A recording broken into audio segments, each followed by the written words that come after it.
Hey, what's good, people? This is episode 124. That guy looks like Dr. Bart Kay. We're going to find out. The episode starts right now.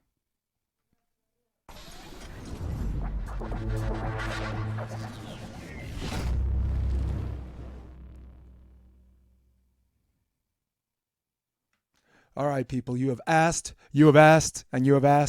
and I deliver because for me, I've got to give the people what they want.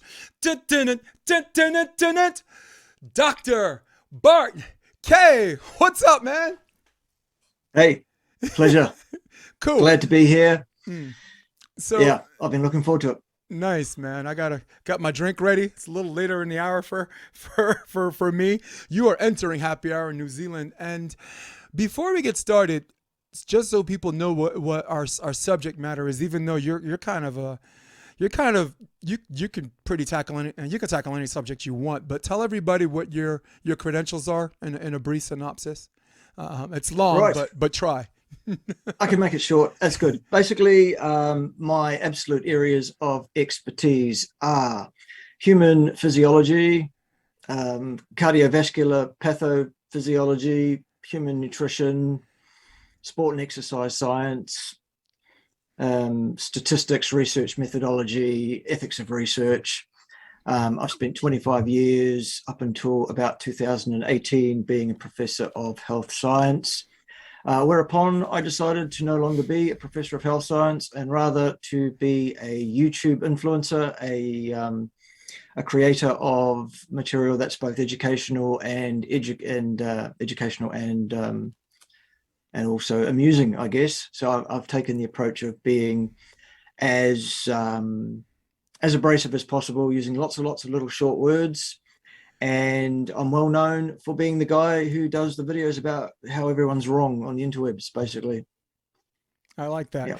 So let me just ask. There's so many people there are doctors. There are people who you're contemporaries. There are people with like-minded fields. There are people. I watched your last episode, veganism versus meat eaters, and that was an unfair fight. That's your fault. You were punching down, my man. Um, he says, "Well, they pick a fight. That's what happens." Yeah. So That's let me it. You let me step in the just. ring, you know. So before we get into that high tech stuff, let me ask you like a dumb kid from Brooklyn question. Is your field, is it something that you were a kid and said, I want to be a doctor and I don't know what kind of doctor I want to be? Or when did you say to yourself, was it through college? Was it through medical school? What point did you say, this is what I want to do? We're going to get to the entertainment part in a minute because that's fun. That's fun as fuck. Um, Yeah. so talk to Yeah. me on that very simplistic, grounded level. Then we could just take off where we want. Got it. All right. So I started my first undergraduate degree at the age of 27 and or 26. Can't remember. So long ago. So I had been out in the world. I had done stuff. I pumped gas for a living. I worked in sawmills. I did stuff that kids do that leave school without qualifications or whatever else. And I did that for a goodly number of years. It was about that stage, 26, 27, whatever it was. I decided, okay, it's time to get some prospect in life together. I'm never going to make anything of myself I was always an intelligent kid. I was always a kid that knew the answers to everything. Even if I didn't, I made some shit up and that was good enough. And then, made an argument to back it up if I had to, sort of thing. Yeah, but I had to do something. So I went and I looked around and thought, what interests me? Well, sports interests me and physiology interests me. So I'm going to do sport and exercise science for my first undergraduate degree. So that's what I did. So I spent 3 years doing that. And then obviously I went on and I got masters and I got honors degree and all that kind of stuff from there. And then moved on and branched out into other areas, got other qualifications in the cardiac area and in the human nutrition area, and worked in academia for 25 years. I've never been a medical practitioner, so I haven't gone through medical school. I'm not a physician. I'm the other kind of doctor, the academic kind. The kind that actually does research, the kind that actually spends a lot of their time in laboratories wearing white coats, looking at through microscopes, finding out how things work. The guys that actually teach doctors how to be doctors. In fact, one of the degrees I ended up teaching on for the last 3 or 4 years of my academic career was actually a research-based, practical-based program where kids that were going to be doctors were training to be doctors. So I've trained more doctors than most doctors have had hot feet, basically. So there's basically that in a nutshell. That's what precipitated it. The fact that I realized I was never going to make anything of myself if I didn't get some credentials. So I did. And then I just went hell for leather, did a whole bunch of research, published a whole bunch of articles, punched above my weight, got myself promoted up through the ranks, picked up this academic position, that academic position, never stayed at any one university as a professor at that university for more than a few years, always looking for the next thing. And then at the end of the 2018 academic year, I went, you know what? This is bullshit. This is not what I want to be doing.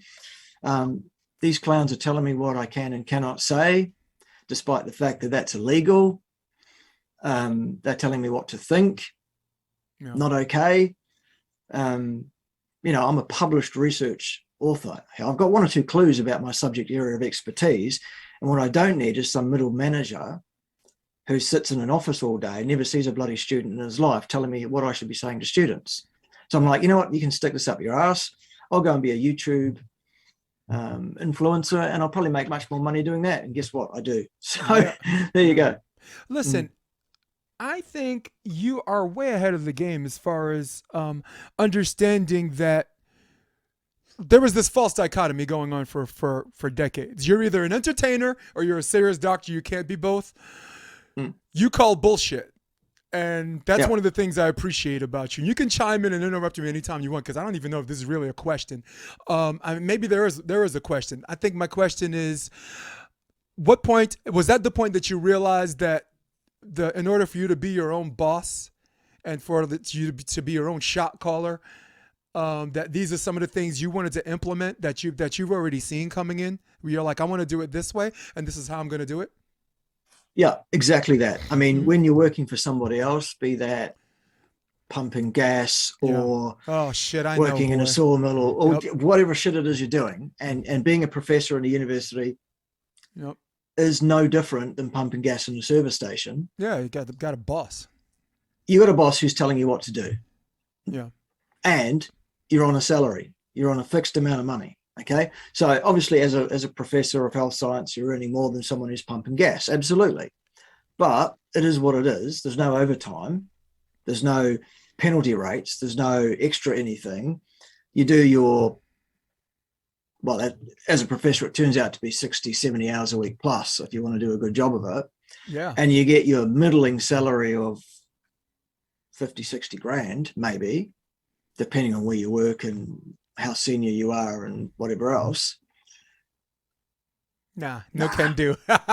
Listen, if there's something, as a creator, doing YouTube videos, doing private consultancies with people behind the scenes who want to talk to me about their health in any way, having a Patreon subscriber, all of which is up there, by the way. There. Nice. I see it. Over there. I go full screen if we got to, my man. That's right. It's up there. Hold on. Hold on 1 second. There it is. There it is. There it is. It's all up there, just above my left ear. That's where you can get hold of the services, and that's where you can link. You can buy this fine T-shirt too, if you like. As well. Dude, that's my kind of merchandise. That's what I wear to my what I wear to my next juniors program. So listen, the reason why I had you on the podcast, it's not because you're a professional in your field, not because you excel. There are people that do that. There's something very, very special about you, okay? Well, for me, first of all, I worked at Weill Cornell for 17 years. Started as a file clerk, so I do have my share of asking people in related fields if I wanted to. What impressed me about you is you're always finding ways to evolve. And I think as a result, it's kept you young looking. You're 51, which is ridiculous. Or 50, right? Am I tackling? I'm 50 in March. I'm 49 right now, 50 at the end of March. I'm 51, so we're doing, like I said, we're doing pretty fucking good. You're doing awesome. You're doing awesome. Show me some ID, boy. So so the thing I liked about you, and this is leading somewhere, was that you are your own boss, and something that I've been trying to teach some of these young people, because right now I'm coaching professionals on the AVP scene as well as juniors, so I bounce back and forth. Never put yourself in a position where someone else is calling the shots, but you're the one responsible for what happens. I was in the Army. I'm ex-military. I'm a Gulf War vet. First commander, awesome. My second commander, no, do it this way, do it this way, do it this way. Shit, stuff ends up fucked up. Commander's like, that's not me, that's him. And I'm like, ooh, I gotta get the hell out of the Army. So the one thing that impressed me, and the reason why I got you on this show, because it's not just your professional your mental acumen, but your ability to show people that you can be your own boss. You didn't come from a traditional. I mean, I did some research on you, but I didn't know about a lot of that. But you didn't come from traditional. You're going back to school at 27. It's not easy. Me too. I went back to school at 33, right? I only wish I didn't study acting. I wish I did something fucking useful. But you understand the entertainment part of it. And I like that you showed everybody that science and the distribution of knowledge of science and entertaining people are not mutually exclusive. These things are binary, and they can be binary, and not just can be, they are binary. So I want to go back to your last podcast. It might be the one before that. Who's our hot ass? What's that hot ass chick's name? That the Asian girl that does her own promotion? Bella. What's her, and what was her handle? What was it called? Steak and Butter Gal. I want you to, someone asked me a question, because I have a whole bunch of questions people sent me or whatever, and I just want to make sure I go through those before we get carried away with our own stuff. What is the whole correlation between being a vegan and having it fuck with your cycle? There's not enough of all the basic nutrients that a human being needs in a vegan diet, demonstrably, clearly, unequivocally, which means without question. There is no doubt whatsoever. Most notably, a vegan diet is short of fat usually, and without sufficient fat, you're not going to produce sufficient of your female sex hormones, basically, that drive the cycle. So it can dry up in that sense. I mean, the other population of people other than vegans that end up with the same sort of problems is the female gymnasts, who end up with a thing called female athlete triad, which is an extremely limited fat diet because they believe that's a good idea. And that's not for performance reasons, it's for aesthetic reasons. And it doesn't actually work for either performance or aesthetics. It's a bad idea for both. It leads to a lowered level of estrogen, or as the English would call oestrogen. And that leads to interferences to the cycle, and also ultimately to osteoporosis and risk of bone fractures through another. That's why it's called a triad, because there's a three-way problem system there. Is osteoarthritis so come into play? Basically, disordered eating, disordered hormonal status, and osteoporosis, basically. Not a good thing. Nice. What well, after listening to the last two episodes, I got a pretty good grasp on the benefits of a carnivorous diet, and just like Bella, one of the first times I heard it was I was watching Joe Rogan's episode. He did a self-experiment, and he just said his energy was through the roof. He likes to work out before podcast. He's also a UFC commentator. You know, you're sitting in that seat for 5 hours. You want to make sure you got your shit together. And I guess I have a fan question that says, why does the carnivore win the carnivore versus vegan argument? It is a loaded question, and for me, I personally, I got all day, because this is just interesting, and this is something I'm probably going to try on myself in the next couple of weeks, and this and that. So, okay, you don't have to be brief. You don't have to be. You don't have to take a long time. You can do whatever the hell you want. And this loaded question, is why does the carnivore win the carnivore versus vegan argument? Right. Okay. So for me, the first thing you have to understand is that everything that is referred to as nutrition science, so when say studies show this, studies show that, the nutrition scientists all agree that, you need to understand that there is no such thing as nutrition, human nutrition science. Now, why would I say something as crazy ass as that? Well, here it is. Science is about making good quality inferences about cause and effect. Okay, this causes that. All right, I line you up in the sights. I put my finger on the trigger. I pull the trigger. Parts of your body explode out the back of you. I think we can find a cause and effect there.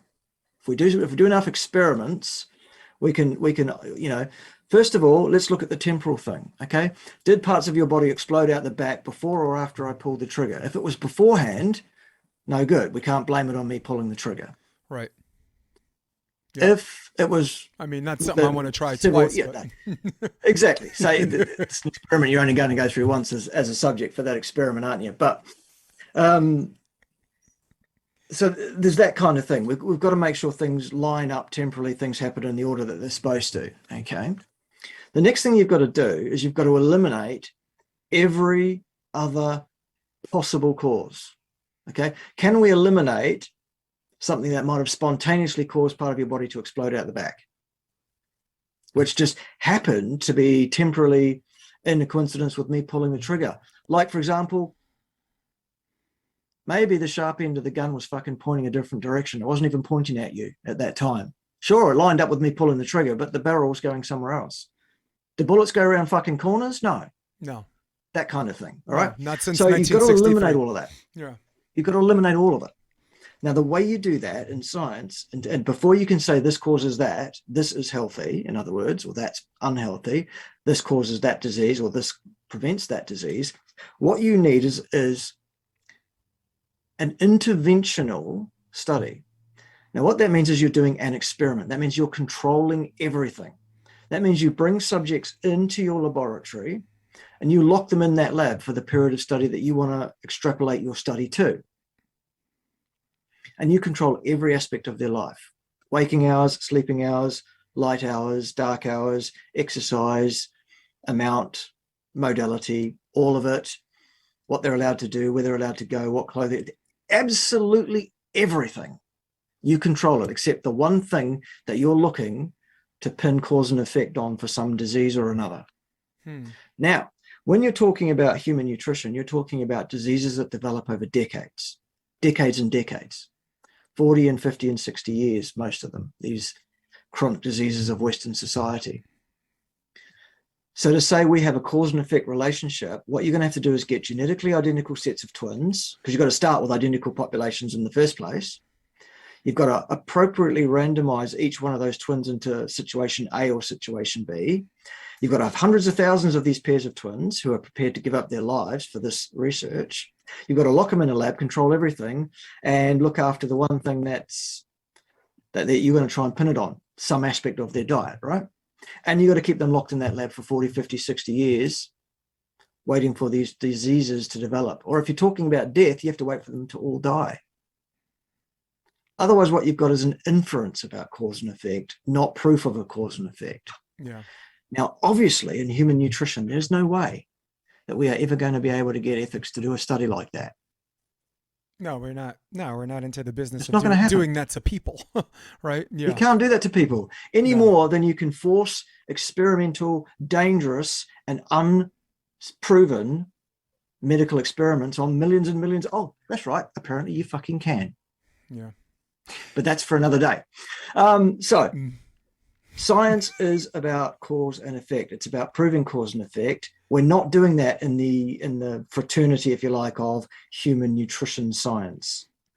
What we're doing is we're doing mostly small-scale, short-term reductionist studies that look at aspects of things which don't really give us much good information about long-term outcomes. They just give us ideas about mechanisms. This causes that to occur in terms of the release of endorphins, or the amount of cholesterol in your blood or any of that kind of stuff. They're not hard outcomes. They're just measurements of things that don't tell us anything about, is that person going to live longer or shorter? Are they going to have a better life, a healthier life, or a life that's in poor health? That we can't do that from those reductionist studies. Right. So there's another group of so-called scientists who are in a field called nutritional epidemiology, which I like to refer to as epididdly doodly middly moodly-mology. It's not science, it's a laugh, it's a joke, it's a have, you've got to be joking, are you serious? What they do is, instead of controlling things and looking for cause and effect, they control absolutely nothing whatsoever. They collect outcome data over years and years and years, and then they take that observation they've made, they throw it out the window, and they make something else up using a clever little mathematical technique called a multivariate regression, to ignore completely the data they've actually collected and tell us something other than what they actually collected was what they collected. In other words, they lie to us. It should be in the fiction section. And they say, therefore, this absolutely proves that your risk of heart disease goes up if, for example, you eat a high saturated fat diet, which is a line that we've all heard 1 billion times in our lives. The unfortunate truth is it's not true. It's utterly false. It's not backed by any science or any proof whatsoever. So there is no nutrition science to go to get a good, sensible gauge on what is likely to cause the longest life, the best health, the happiest life, all of those things that we all strive for, I'm sure.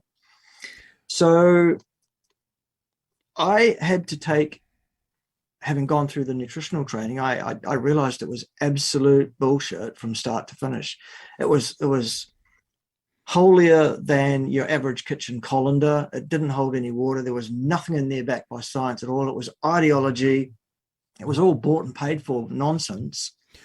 And I thought I had to go on. Sorry, you have a flow going, and I ain't trying to mess with that flow because you were go for it. That was awesome. What they're looking for as far as this comparison, or what people are looking for, don't they just go on a basic level? Like, you should be a vegan because this kind of food enhances your quality of life. This has this, or meat. Your argument is this has this, and that isn't there like a general place that they start as a foundation? The vegan argument is the same every time. Every single time without fail. I could probably say it with you, but go ahead. Basically, here it is. Instead of telling you why a vegan diet is good, because there is no evidence that it is good, none at all.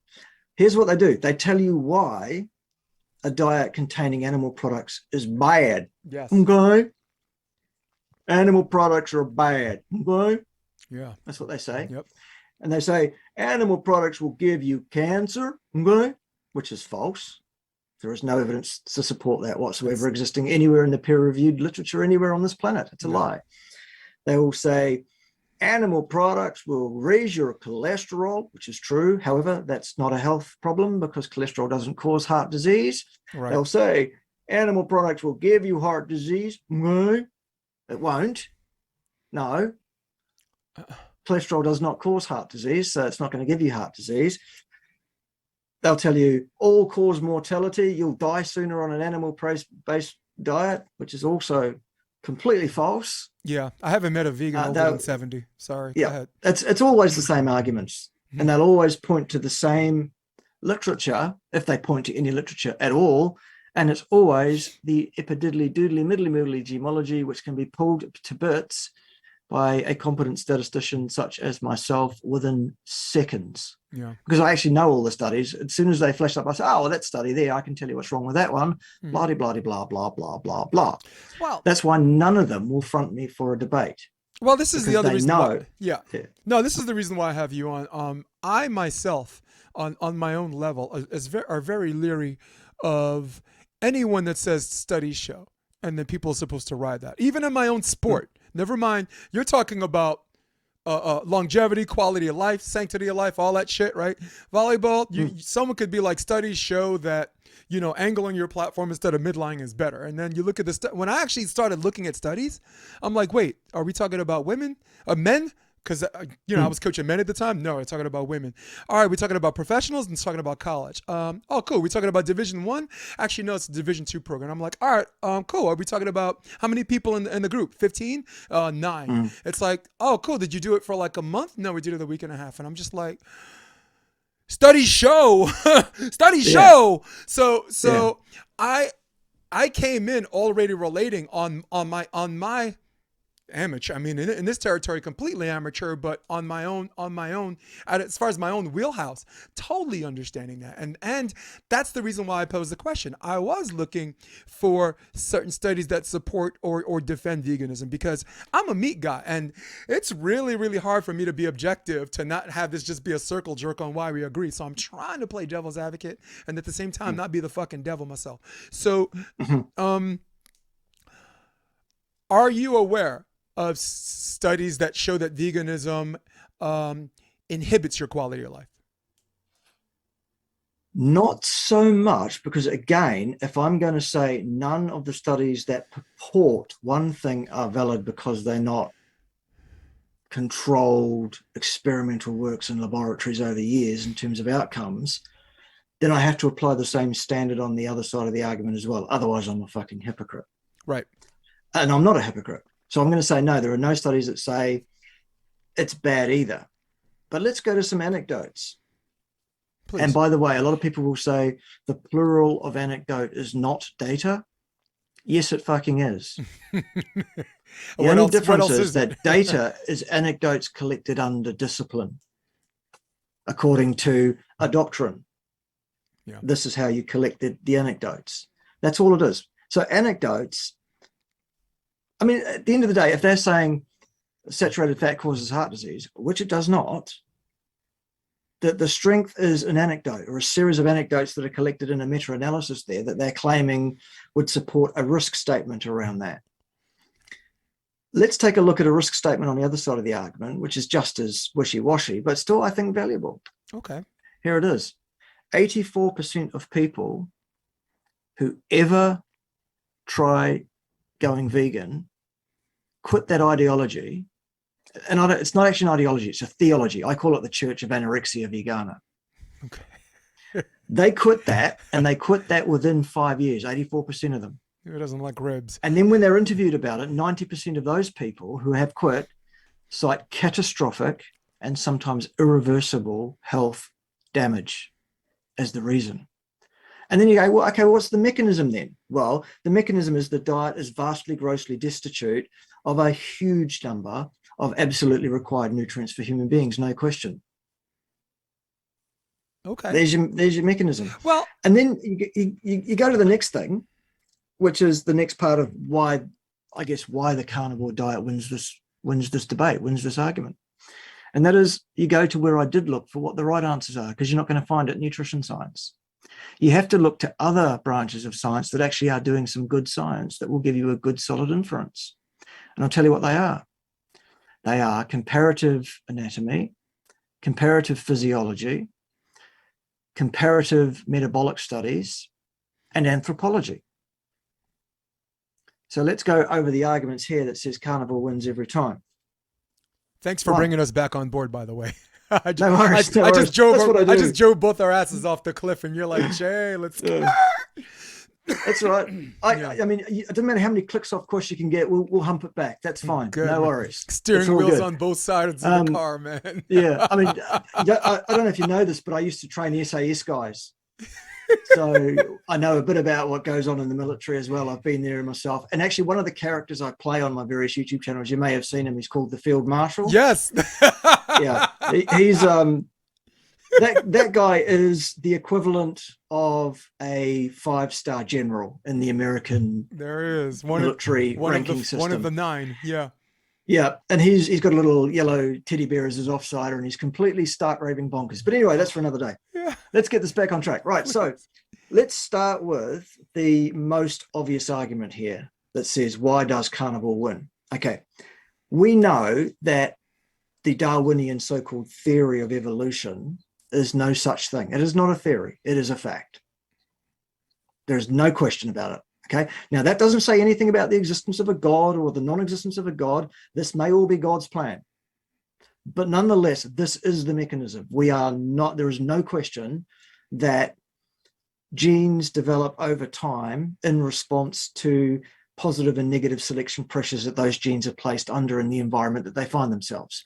If you doubt me on that, have a look at what's happening with the Wu flu right now. Yep. The C19 thing that's going on. Okay, we give people a bunch of dangerous experimental drugs. You could say it with no me. Safety, no safety data behind them, and no proof that they actually work. And what happens? The thing evolves to escape the fucking thing. Yeah. Of course it does. That's how it works. Yep. All right. I mean, So there's an example right under your noses with an organism, actually not an organism because viruses aren't even alive, with a piece of DNA, a self-replicating RNA that changes very quickly because the lifespan of this thing, I'm not going to say lifespan because they're not alive, much, much shorter than a human span. Okay. Our genes change glacially over millennia. All right. So that's the first thing to keep in mind. All the genes that we've got that survive in our body right now are there because they meet two conditions. There was no reason why that gene should be eliminated. Because if there was a reason for that gene to be eliminated, it would be. Anything that's deleterious to our survival will stop us passing that gene on. It will get itself wiped out. There are examples of genes in the human genome that have been completely not wiped out, gone from our genome. Not one human being alive has that gene, for example. Was it vitamin C? I'll give you an example. Was vitamin C exactly, one of those? Exactly the example I was going to use. Vitamin C, the ability to make your own vitamin C is gone. Why is it gone? Because it was a problem. It was bad for us. It was killing us. I wonder why. That's for another day. I do know why. I'm not going to tell you right now. It's for another day. No. All right. Or watch my Fine Science channel and you'll learn about it because it's on there in a video or two or three, actually. It's my new it's my new thing. That's for another day as well. It's my new thing. So that gene is gone. Mm-hmm. All right. The other condition that needs to be met by the genes that you've got today is that it has to have been of benefit. So at some point. Right. Whether it's still of benefit or not, that's a matter for debate. Okay. So that's the evolution side out of the way. The next thing I want to go to is anthropology. There is a test that's been developed recently-ish, not that recently, but recently-ish in the science, and it's a means by which they can use very technical, very expensive machines to measure the level of both nitrogen and carbon isotopes that they find in the collagen, which is a protein, which is bound up in the long bones, the skeletal remains of human beings. We have found skeletal remains of human beings all over the planet that go back 350,000 years. From carbon dating, we know that's when they died, when those bones were deposited in the earth. That protein survives very well in those bones for 350,000 years. The isotopes are stable. The protein is stable. We can get in there. We can get a sample. We can read the isotopes in there. And that tells us exactly, and I mean exactly, what that human being ate in their lifetime. Wow. Down to what species of animal they were eating.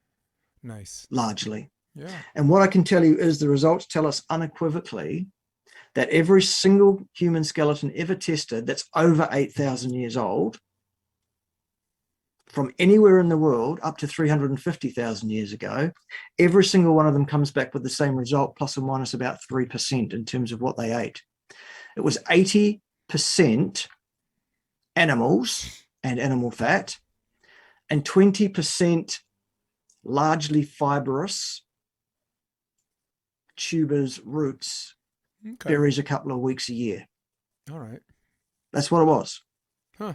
So that's not a plant-based diet at all. No, that's all grass-fed. Is that so that's the anthropological right. aspect of that. So but the point of that though, before we move on, is that if we ate a diet consisting almost entirely of animal products and animal fat for 350,000 years, given how slowly our genes change, I said more than 8,000 years. In the last 8,000 years, what have we done? The agrarian revolution, all the other revolutions that have led up to modern life, modern food, all that kind of stuff. We've destroyed our food intake. We've completely changed it to something different. And it's been fucking disastrous for our health. Look at public health statistics. Right. Absolutely disastrous. So what are we supposed to eat? Well, we're supposed to eat like we always did, and that is the flesh and fat of animals, almost entirely, with, at the time, about 20% of the intake was in the form of highly fibrous plant materials that actually didn't break down to glucose in our bloodstream or in our bodies. They broke down to short-chain fatty acids because we had some bacteria in our guts to break that fibrous stuff down a little bit. Let's stay with the anthropological for a minute, or the anthropology, if you will. Yeah. I wanted to ask a question about lifespans. You're collecting these skeletons, you're collecting these cavities, you're collecting these sharp teeth, right? Because that sharp teeth is what's used to eat meat. And I thought that the last podcast that was a very good point. And thank God we have a fork and knife, right? It must be be sad. Like the only way for you to live is to attack things with your fucking face, man. That's a sad life to go through. But is there a correlation between shortened lifespans from people who are carnivorous or whatever? Is it non-applicable? Okay, there is no reasonably well controlled assessment that is possible on that, because you understand why I'm asking that, right? Because that's the argument. If you keep eating steak, you ain't gonna live long. See you in the emergency room. Do you see where I'm getting at? That's right. Sorry, go ahead. Yeah, the answer is there is no evidence to support that claim on lifespan or health outcomes at all, because there are no well-controlled experimental studies available, and there never will be. Right. All we can do is look at free living human beings for trends. The problem with that being hundreds of thousands of degrees of freedom that can play into someone's longevity outcome. Did they smoke?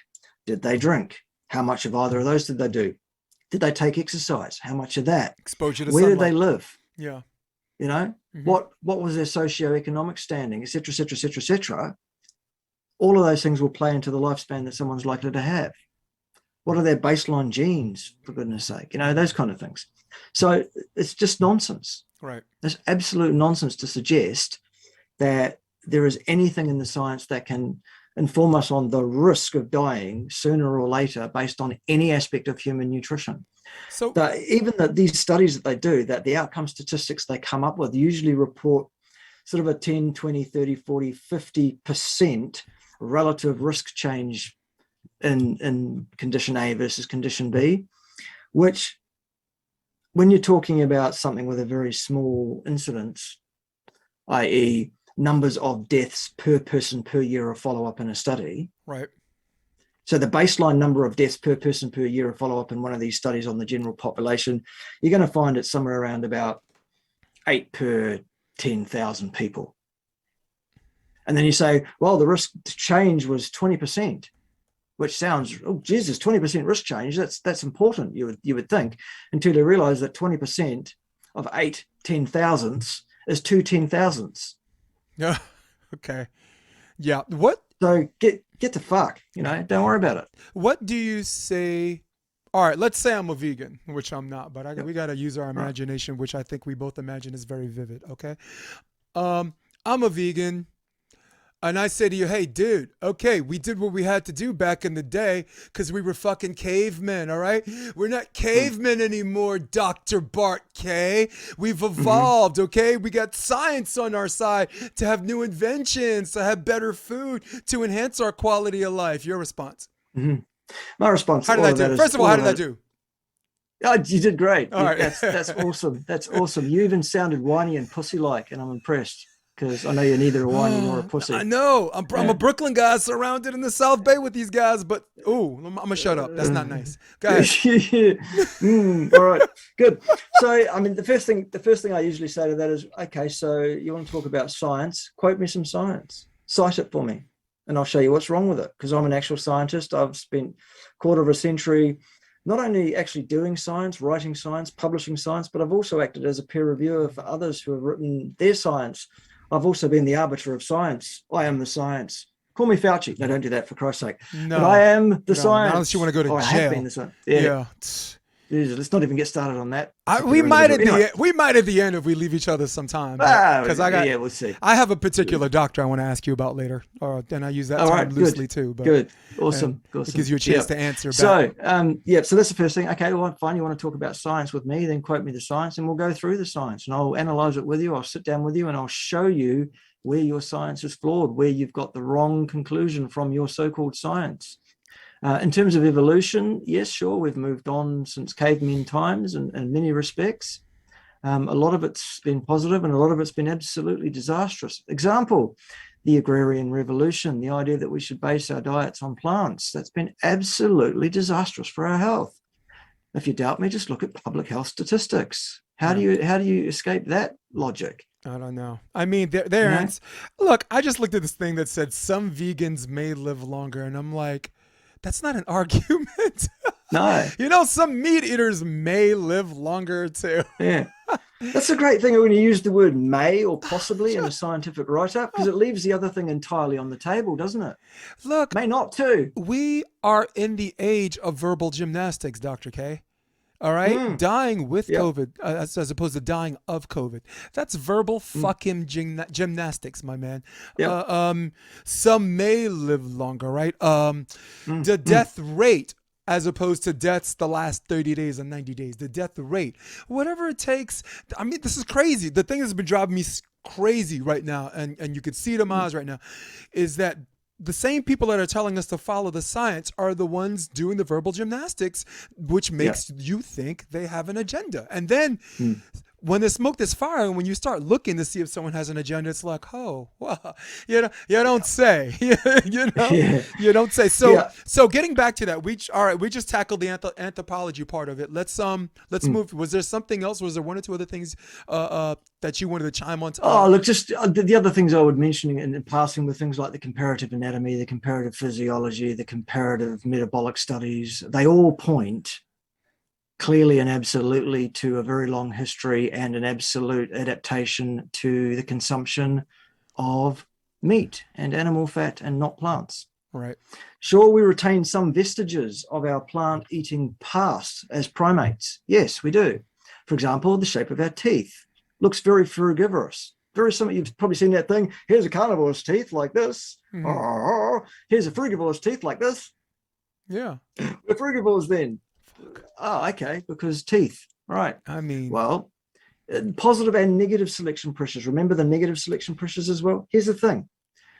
Not once in my life have I ever sat down to an 8-ounce T-bone and gone, you know what? I can't eat this because I don't have sharp, pointy teeth like this. And neither did my ancestors, because they had thumbs as well. They could also fashion sharp, pointy sticks, knives, bows and arrows. They also had a brain. They also had the ability to communicate with one another and to hunt collectively and all of that kind of stuff. Never once did my ancestors ever take down a large woolly mammoth by diving at it with our mouths open. No, that didn't happen. That's hey, they got to do what they got. Like I said before, you got to do what you got to do to survive. If you got to attack things with your face. The other vestige, the other obvious vestige we still have of our plant-eating past, we still have a vestigial organ. It's about that big, size of your pinky finger, and it's attached to the base of your colon, and it's called your veriform appendix. Usually, it's just called your appendix. That's what's left of what you will find in a gorilla, an organ that this great big organ, much, much bigger than the large intestine. It's a huge sac where plant material was fermented for ages. It had heaps of bacteria. It's called a cecum. Animals that consume hindgut fermenters that consume plants, like our gorilla cousins, they have a cecum. You remove a gorilla's cecum, it's going to die because it cannot survive without one. Good Lord. We don't have one of those. We have this vestigial little organ that does bugger all these days, except get inflamed and cause us a problem at some point in our lives, probably. Yeah. Dr. K, do you need fiber to shit? Nope, not at all. Not 1 gram ever. In fact, it seems to be, if anything, the one decent pseudo clinical study that's ever been done was done on, I think it was only 64 individuals, so not really much statistical power. Not a big sample size. But it was 60. Well, it's a good sample size for a small scale study, a reductionist study. It doesn't prove anything absolutely, but it's a good indication. I'll tell you why. It's a good indication because what they did is they had 64 people who presented at the outset of the study with constipation, people who could not shit, basically. People who were experiencing pain on trying to shit, people who were tearing their assholes trying to shit, people who were excreting blood, people, all sorts of really not fun stuff. And what they did is they split that 64 people into 3 cohorts, one of whom continued to eat the same amount of fiber as they were doing, one of whom who increased their fiber, and one of whom removed all fiber whatsoever from their diet completely. In the crowd that made no change, there was no change to their symptoms. Well, bugger me, that's incredible. That's your control group, if you like. In the group who increased their fiber to improve the probability that they'd be able to shit, their symptoms got worse. Oh, man. Every single one of those individuals in that group.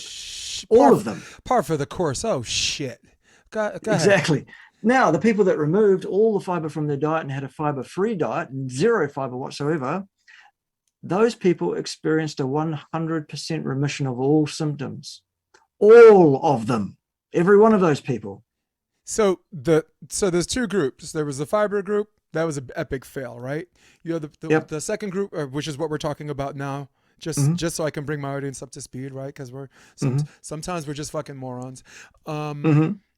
So the second group, no fiber, and all of them did well. Third group, complete remission for every single one of those people. All of them. Third group. The third group made no change and had no change in their symptoms. Well, it takes care of that. So what helps you shit? Yep. Is it steak? You have muscles. You have muscles that ring your colon, and they are fired off in order so that you have rhythmic muscle contractions that squeeze your shit out every day. Yeah. Look, that's what helps you shit. Dude, you don't need fiber. Why would you need fiber to make you shit? You have to appreciate how super necessary this question is. Like, nobody wants to talk about poop unless you're with your family at the table. How'd your poop go? I went okay, whatever. Me and my wife, I think we built the backbone of our relationship talking about poop. It is traditions in the Campbell clan and the DeBeers clan is just coming right along. So awesome. I like, all it took was 2 things, right? The muscles between your ears and the pair of balls between my legs to actually just bring this to the table. Good. And that's an open and shut thing. Next one. Awesome. Let's talk about something where I think you're going to be more helpful to my wheelhouse, which is the sport of indoor volleyball and beach volleyball. The last 5 years been more predominantly beach than indoor. That's what happens when you move to California. Easier to coach, right? There's no bench on the beach. Don't have to, for juniors, don't have to worry about parents, and for professionals, you don't have to worry about a whole bunch of moving parts. So I want to explore the art of art or science or whatever you want to call it, of carb loading. For starters, easy question for you to answer: is there such thing as good carbs, bad carbs? No, there is not. The idea of good carbs, bad carbs is based around a piece of pseudoscience, means pretend science, called the GI scale. The GI scale is a thing whereby what they do is they got a few people into a lab on one occasion, and they measured their blood glucose at baseline, and then they fed them a bolus of a given carbohydrate, and they measured their blood glucose response for the next few hours, and they drew a graph and they worked out the area under that curve. And then they said, okay, as per compared to white bread or glucose itself, depending on which scale that you've adopted even, they say this food, whole wheat, for example, gets a GI rating of 68, whereas pure glucose white flour, is 100. where white flour is like higher, right. And white bread is 110. So white bread 110, pure glucose 100, whole wheat 68. Therefore, whole wheat releases glucose into your bloodstream more slowly and is therefore not as bad for you, or indeed is classed as a good carb. Let me interrupt you. There is a distinction between whole wheat and 100% whole wheat, though, right? Sure. Moving to California, like in New York, I get a hero. I put it on bread that says 100% whole wheat. It tastes Hmm. significantly different than something that just says wheat or whole wheat. And I feel like I've been Okay. tricked. I think, again, I hate to use the word verbal Well, gymnastics just because it might not yeah. apply here. Look, But if it's on the same you fucking live category, interrupt. Hmm? you live stateside. Basically, almost everything that enters either of your ears is going to be a lie. Yeah. That's the way it is over there in the US. I'm sorry about that. That's the way. It's not much Yeah. better here in the totalitarian state of Arduinistan, which used to be called New Zealand. Yeah. We are now living in a communist totalitarian state, and everything that goes into both ears is a lie. So yeah, you're going to get that. Yeah. I Got don't it. know about the wheat, whole wheat, 100% wheat thing over there. I don't know. But It's not my area. but you basically are saying carb loading, like, let's say, Well, let's please, break it down. Let's unpack it. let's do Okay, it. so the first problem with the GI scale is this: it doesn't work. Why doesn't it work? It doesn't work because if you come into the lab and I measure your GI response to some whole wheat today, Uh-huh. and then I do it tomorrow or next week or in 3 months or whatever, every time I get a completely different number. So that the variability of your response to the exact same input is so wide that the average value that we get out of it is of no value, because the variability around the average is wider than the magnitude of the measurement itself, 68, because it's 68 plus or minus more than 68. Yeah. And that's So definitely, that's no but value. no, but it's applicable to the question because the question is carb Mm. loading, right? I'm a volleyball. Yes, right. Let's So say, yeah, are go there ahead. good and bad carbs? No, there aren't. All carbs Boom. are bad, Gotcha. all of them, at all times. Now, the next question is always, but don't athletes need carbs to perform? To which That the is, answer is no, they don't. Well, let's be careful. Yes, they do, because without muscle glycogen, you cannot contract your muscles, any of your muscles. You've probably also been taught there are 3 muscle fiber types: type 1, type 2A, and type type 2B, 2B. sometimes called type 2X. Yep. Well, that's nonsense as well. That's not true. Your muscle fiber types are a continuum between type 1 and type 2X or 2B, if you like. It's a continuum throughout the whole range, and your muscle fibers are trainable in between. All of your muscle fibers can move depending on what your training status is, by the way. And every one of those muscle fibers, including type 1A at the very most so-called aerobic end, they cannot contract without muscle glycogen any more than the ones at the other end, the more powerful ones, the more glycolytic ones, the more fatigable ones. They all need muscle glycogen. So without muscle glycogen, you cannot contract your muscles. And actually, without muscle glycogen, you die You die. I was just very gonna quickly. say. You die. Woo, make up my will Because I'll before tell that you what, freaking because, tournament. there's another muscle in your body. It's called your heart. It needs glycogen too. Right. So Yeah. without it, you're dead. Yeah. And if your muscles all fuse up because you have no muscle glycogen and they can't contract or relax, you die. Yeah. So yes, you do need absolutely, you do need carbohydrate. You do need glycogen to make your muscles work the way they're supposed to work. Yes. But does that mean you need carbohydrates in your diet? The answer to that question is no. No, you don't. You are capable of generating all the glucose that you require for all metabolic processes that require it. Your muscles, your heart, your smooth muscles, your enteric tract, your brain needs a lot of glucose, for example. All of that glucose is manufacturable by the human body from non-carbohydrate precursors. In other words, lactate, yeah. pyruvate, certain amino acids, and the glycerol backbones of free fatty acids. You can make all the sugar you need yourself. How many You of do this? not need When 1 you say gram. make it yourself, you mean self-generated in the body or bought? Self-generated in your body using the metabolic pathways that can turn one thing into another thing through a series of chemical reactions, enzymes. You might start with a glycerol backbone off a fatty acid molecule. So you strip off the 3 fatty acids, you oxidize those for energy. You've got a glycerol left over that goes around in your blood. Another organ picks that up, says, oh, there's a glycerol, I can turn that into sugar. happens in your liver, as it turns out. Mm-hmm. Job's good in. Have some carbohydrate. Thank you very much. What what is a Dr. Bart Kay I don't know, 3 meal a day, 2 meal a day, 4 meal a day? What is your day? Typically What does one. your day look like? Typically one meal once a day, typically around about 4 p.m. And it is a serving of meat, usually large ruminant meat, usually cow, sometimes sheep, sometimes pig, which I realize is not a ruminant strictly, very occasionally some seafood, and occasionally poultry. Mostly, though, the basis of my diet is beef, lamb, pork, Right. in that order of ascendancy, if you like, and associated fat that comes with that. Salt and water, butter usually added to the meat.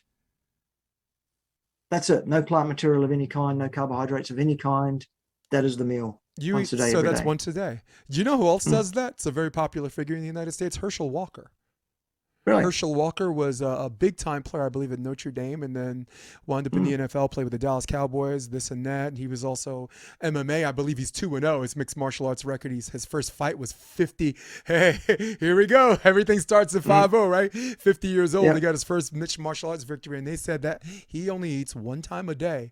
And if I'm Yep. trying to remember correctly, there might have been some cold spinach in there too, or whatever, because he was thinking sources of iron, which red meat is an Yeah. excellent source of iron. Okay. Go ahead. One of the current MMA mixed martial artists, one of the guys on the professional circuit at the moment, is one of my clients who Oh. takes nutrition advice from me, for example. I'm not going to name him because I don't have That's his too permission to do bad that. because as a that's one of my as far as one of my purest passions, it's MMA. I mean, Okay. yeah.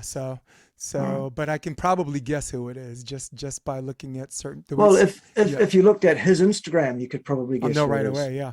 Yep. And I won't say it Because either. I've been on it. So yeah. No, but I've I'm been not a going to guest say it on either his- because, like you said, Right. that's not Yeah, everybody's either way. business. There you go. We trying to But if handle people that. really want to, I'm sure he wouldn't mind. If people really want to know, Yeah. they can look at various MMA fighters' Instagrams and see which one I've been on, and then maybe that's the one. I don't know. Maybe I might be sending you up the creek without a paddle. Yeah. Maybe I'm lying to you, but I'm looking anyway, forward to there you go. UFC 270 this week too, man. You got the Cool. heaviest weight class and the lightest weight class, double main eventing. So that's going to be fun. So the reason why I asked that, based on my own personal experience, when I got out of the United States Army, I blew up. I was walking around a lean 199, which to their standards was 4 pounds overweight. But when you do BMI and see where my shoulders are on my hips, they're like, no, dude, I could see ribs and you're 199. You're not supposed to be 195. You're not supposed to be 190 x 6'1". It's not right. Like you said, not everybody's built the same. So when I got out, I blew up to as much as 265 pounds. All right. Okay. And I had room, dude, and it snuck up on me because when you're big hipped, you have room to put it. And then the next thing you know, you're like, whoa, I want to kick the scale, but it's not the scale's fault, you know? So bear with me on this one, okay? I had a coming to Jesus moment that made me lose the weight. I'm on a train in New York. And there's a guy who kind of looks like me. If you look at my hair, he's got kind of like the Jew fro, right? Except he was about 350. And he's sitting in one of those two-seaters that's supposed to seat two, but for him, it's really one, right? So he breaks out McDonald's chicken McNuggets and French fries, and he's looking for a place to put it. And then he looks at his stomach, and he puts it on his stomach, and then starts eating chicken McNuggets off his stomach, and I went, oh, dude, that's me. That's me. So I worked for a cardiologist named Dr. Isidore Rosenfeld, kind of like a doctor of the stars. He wrote a book called Doctor, What Should I Eat? Now, there's a lot of things in this book that you're going to disagree with because of your knowledge, of course. But there were certain things that I started eating, there's certain things that I cut out, and I took a year, and I lost 65 pounds. And that was 2001. Since then, I walk around 200 pounds. If I'm feeling really giddy and want to go back and play on the scene, I'll probably be 195. Quarantine 15, you kind of edge out to around 211, this and that. But the point I was trying to make was that knowing what you put in your body and seeing a pattern of what works sometimes you conclude it works because you did it this way, but now talking to you, I'm just wondering how much of that shit was placebo, right? Like you look at medical doctors are going to give you a list of fat burners, right? There's always a big dispute about what's the top 10 fat burner: dark chocolate, turkey legs, cashews. Number one on everyone's list is avocado. So are fat burners something that you don't recommend, or is it something that you recommend but you do so carefully? Yeah, I do not recommend any of that kind of what I'll call body hackery. Okay, here's a great fat burner. Here's something that will, eat turmeric or, whatever ridiculous thing it is Yeah. they're saying that week. Not Okay. supplements. I'm talking about food. Yeah, yeah, Right. exactly. What I'm suggesting to people though is this. If you eat a diet which is appropriate for your species and specific to your species, as developed over, well, humans have been on the planet for 350,000 years, and we've been hyper carnivores, almost exclusively meat and fat eaters for that entire time, except the last 8,000 years where we've completely lost our way. All right. So that's probably the way we should eat. Do that, and your odds of your genes appreciating you following their design are going to be maximized. Your body composition is going to be ideal and optimized for what it should be for your genes and your body frame and whatever else. And you don't need to worry about anything else. You don't need to count calories. That's something I've talked about repeatedly on my channel. Calories aren't even a measurement of the energy found in food, for Christ's sake, but that's for another day. Yeah, so just do that. Just eat a species appropriate, species specific diet, and you'll get what you should get if you do it for long enough and you have patience. People want results also. They want results in 5 minutes for everything. They do. And I'm like, well, how long did it take you to fuck your health up? Years and years and years. So what do you think? Rhetorical Why do you question, think I'm going right? to fix it for you in 5 minutes? I'm Agreed. not. I'm going to tell you this is a long road. Yeah. You have got to do the work. You've got to apply the disciplines. You have got to show up for work every day. Yep. And I did And that means- I did have discipline. Like taking a year to lose 65 pounds was the right thing to do. I mean, the first 3 months I lost 30 and I thought I was going too fast. And like with your skin or whatever, your body trying to catch up to that. I didn't want to take off my shirt and it looks like a map of upstate New York, right? All the stretch marks. So I found a way to slow it up. And net worth, again, 65 pounds. I got as low as 186. Not really my thing. When you're trying to flirt with a girl and then the girl bumps into you and you fall to the ground, you're like, all right, I'm a little light. And she's the one. She's the one helping you up. You say that, Look, Jace, but look, let me tell you something that you probably don't know. Shit. Go ahead. Currently, as of today, How much? I weigh 149. You're gonna live to fucking 140, dude. You're gonna live to 140, man. Those are talk about correlation. Talk about the people who live the longest are the people who walk around your weight. What's your height? How tall are you? 5'6". 5'6". Oh, that makes even more sense. That makes even complete sense. Yeah, I'm so basically 5'6", basically 150 pounds, 149. Let's God, this is such a good episode, but let's have a little fun. Or what you might call a little fun. Go for it. Why? I'm just going to ask the question and then we can bring our audience up to speed if we want to, or we can just dive straight into it. Why does Dr. Wilson think you're a racist? Right. Dr. Dan Wilson. Dr. Dan Wilson. Do we want to take 2 minutes and bring our audience up to speed?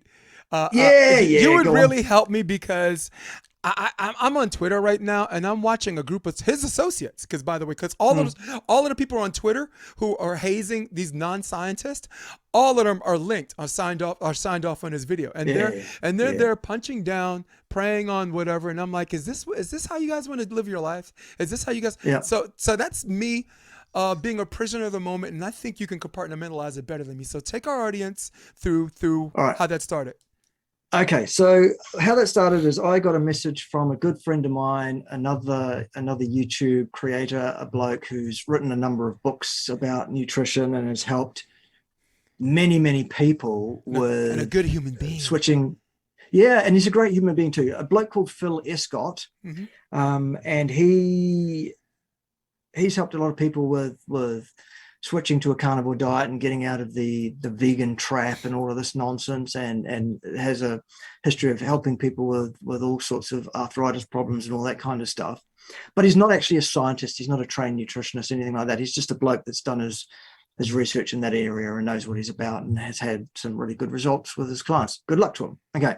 So he contacted me and said, listen, I had this chat with this bloke called Dr. Dan Wilson, who is a COVID enthusiast, a vaccination enthusiast, vaccination protector. But go ahead. Yeah. A rabid vaccination protector enthusiast and demander of everybody, basically, who has a PhD in a particular focused area of biology, that being the development of a specific protein within one of the organelles inside your cells. Well, what do you do? Okay, whatever. He's not a virologist. He's not an epidemiologist. This is not his area of expertise any more than it's mine, because it isn't. Okay. But he's one of these blokes who is very, very young. The ink on his PhD certificate is still wet. He thinks himself invincible because he's a millennial, basically, and has been brought up that way. He's been brought up to believe that the way to get what you want and to be right is to say, I'm offended, rather than to actually come up with any good reason why it might be so. He doesn't like being challenged. He doesn't like listening to the other side of an argument. He likes to do diatribes. Anyway, he walked all over Phil and treated him like dirt and looked down his nose at him and was disrespectful to him and tried to overwhelm him with a whole bunch of science, which actually, when you look at it, he got it all completely and absolutely wrong, no question. Yeah. And I'm speaking as an experienced and qualified epidemiologist, statistician, as well as the physiology stuff and the cardiac stuff and all of that. So this is another sort of string to the bow. I've actually got 3 advanced research degrees. Whoop-de-doo, so what? That's what it is. I mean, I've got a broad base of knowledge in these areas. Okay. So Phil asked me, did I want to do a review? Did I want to tear some strips off this Dan guy? A, for clicks, obviously, and for views, and B, because what he said was so off whack. And I said, yeah, you bet, absolutely. So I took it on board and we did our first episode, and then we decided to write down an email and say, look, do you want to come and defend yourself? Do you want to come and talk to us? This can be a two-way thing. You know, it doesn't have to be a diatribe us against you. You've got the opportunity. Nope. And he turned around and made all sorts of excuses why he wasn't going to do that. It was a waste of his time, apparently. And I'm like, well, you wasted 2.5 hours talking to Phil, who's not even a scientist. So it's a waste of time talking to me. Okay, great. It's a waste of time. All right, well. Then he said, well, you're going to have to tell me what your arguments are going to be. And I said, well, no, I really don't, Dan, because that's the whole idea of a debate. The arguments themselves, I'll keep that up my sleeve. Thanks. Look, I'm quite happy to give you any references I'll be using up front, and I'll expect the same from you in return, of course, so that we know what the references are going to be, so we can read them and see what's wrong with them each and all of that. Yeah. Oh, no, that's a waste of my time. Oh, so you don't actually want to have a scientific debate. And then when none of that was working for him, he said, look, here's the problem. You're a racist. Well, I know why he called you a racist. I asked you that question, but it's rhetorical. Yeah. Well, I called him a boy. Is he not? Which apparently in America is a problem, to call someone a boy. Well, apparently that's a racist slur. Well, when a white person calls a black person boy in the United States, it's to some people it's code for N-word. But with that being said, when someone who's old school in the same related field, someone who's called someone who's young a boy, it's because the dude is wet behind the ears and his breath smells like Similac. Okay. Yeah. So and I was very, very clear and very specific. I said, this is academically a boy in short pants, meaning this is someone who has not made muster. Right. Sure, he's got a PhD certificate to his name, but he has not got my history in publication. He has not been a peer reviewer as I have. He has not been a professor of dick, let alone fuck. You know, this is a boy who thinks he knows everything and is an arrogant little boy and is behaving like a boy. And frankly, the boy ain't even black. No. He's about 1/8 if you're lucky. I ain't African American, that's for sure. Okay, look. Whatever. I've got first cousins that are blacker than he is. My mother's black. How about that? My Right. mom's black. Okay. My aunt's black. So my father's Swedish American, but for most of my life, growing up in Flatbush, Brooklyn, New York, identify with being black. So when this dude Right. starts Oh, talking, fine. when I mean, this dude whatever you starts, identify no, but as, when this dude fine. starts talking about, yeah, because we have the luxury of identifying with both. If someone's gonna put you through all hell and name call your whole entire life, you've earned the right to choose, right? You've been called nigger, wigger, white nigger, zebra, Oreo cookie. Guess what? I get to choose, and they can fuck off.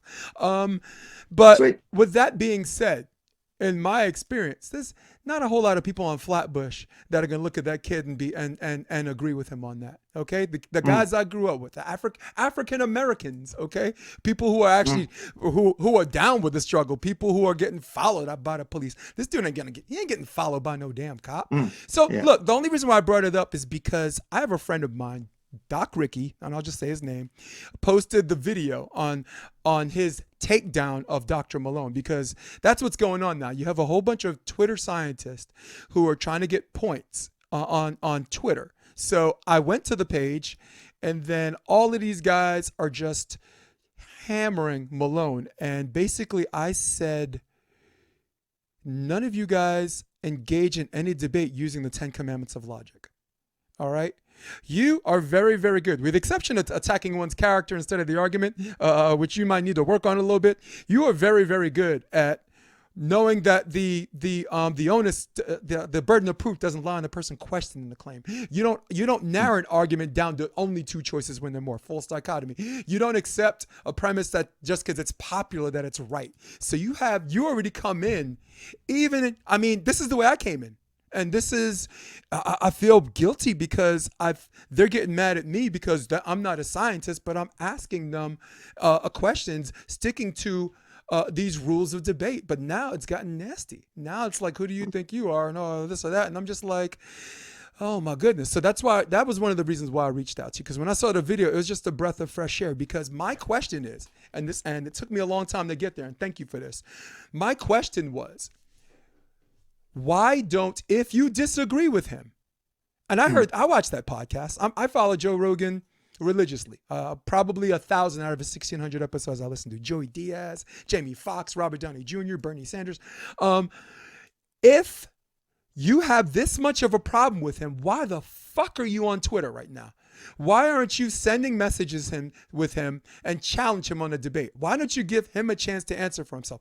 And his answer, and the only reason why I brought it up, because you brought it up on the podcast. I don't want to be bothered.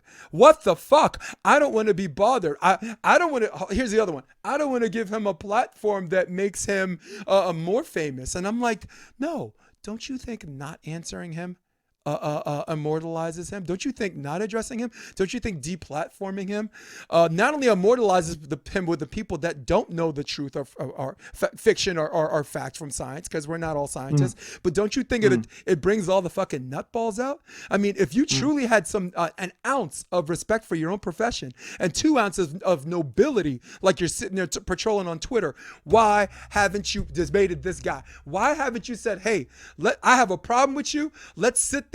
I'll fucking moderate it. I can stop the debate and say, hey, no. Tell my audience what that means. Let's stop. Why? Is this a scientist thing? That's the question I want to ask, because I hate to stereotype this. Okay. And I get a little angry about that. Yeah. Is that a scientist thing? No. Scientists generally in the professional world of science conduct themselves with a very stiff upper lip. They are overtly polite to one another, despite the deepest of divisions, the deepest of dichotomies of view. We call each other doctor and professor and sir and whatever else.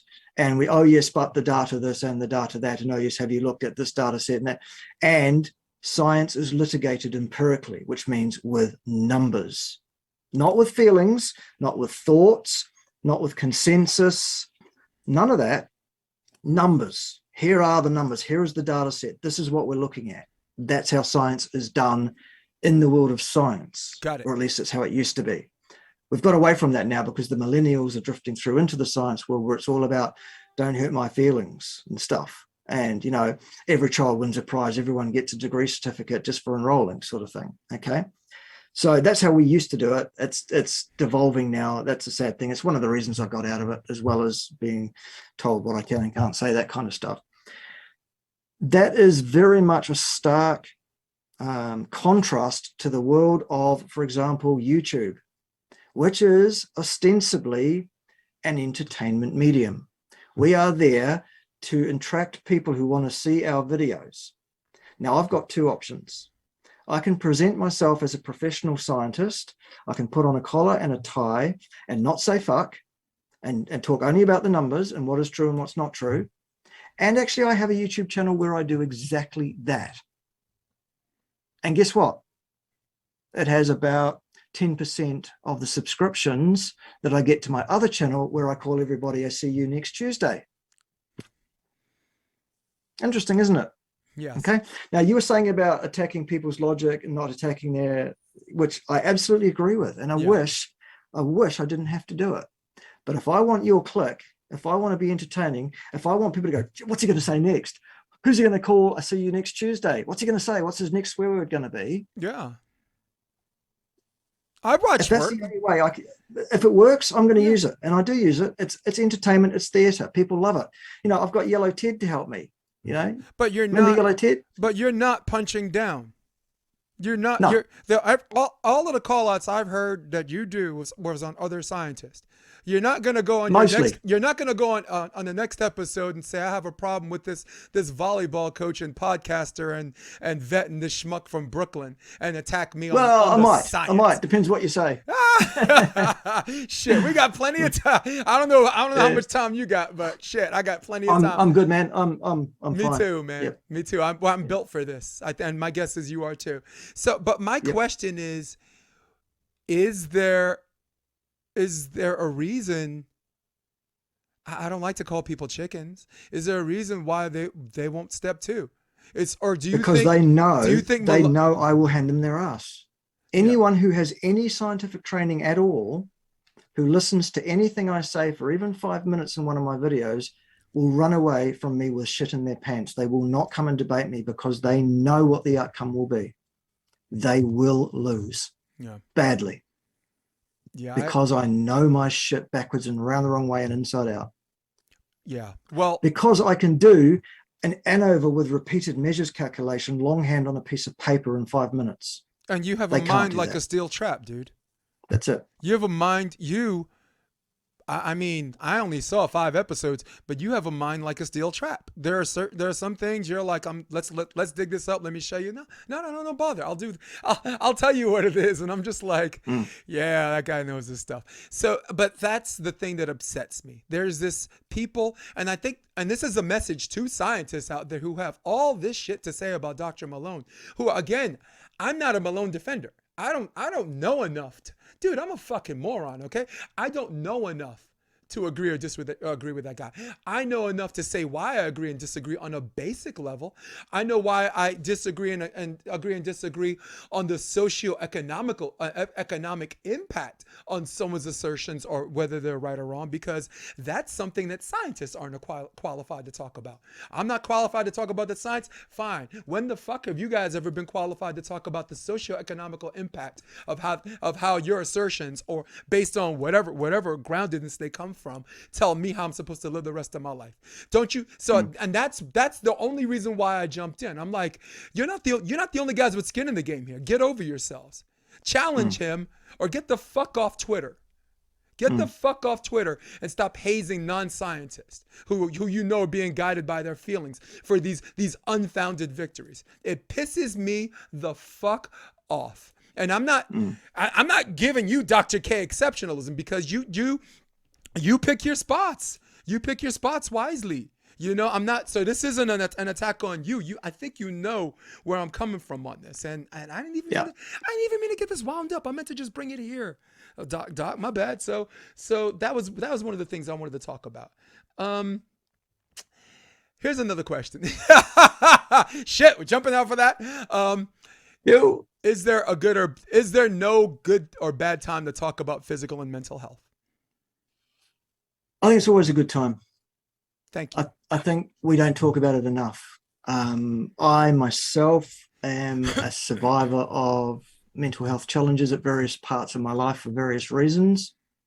Some of it situational and some of it dietary, health, habit-wise, whatever else. Some of it around, when you step out of one career or lose a career and have to rebuild your life and you really, as a man, you'll get this. You really are actually rebuilding your entire identity, because men identify as what they do. I mean, that's the first question you'll ask another man when you meet.